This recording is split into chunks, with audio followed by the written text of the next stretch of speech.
বাড়ির এত কাছে মাহেশ অথচ রথে সেখানে যাব না সেটা তো হতেই পারে না। তাই প্ল্যান করে বেরিয়ে পড়েছিলাম সেদিন বিকালবেলা।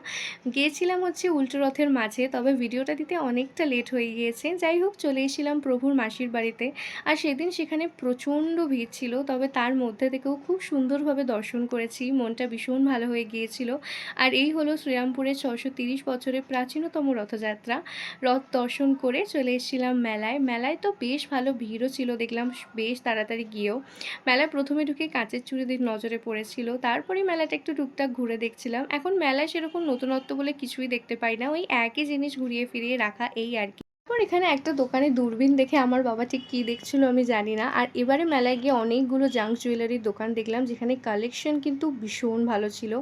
আর ছোটোবেলা থেকে যখনই মেলায় যাই না আমার এই বারবি ডলগুলো ভীষণ ভাল লাগে। প্রত্যেকবারে মেলায় গেলে আমি তো এটা কিনতামই কিনতাম। আজকে দেখেও আমার ভীষণ কিনতে ইচ্ছা করছিল, নিজেকে কন্ট্রোল করে নিয়েছি।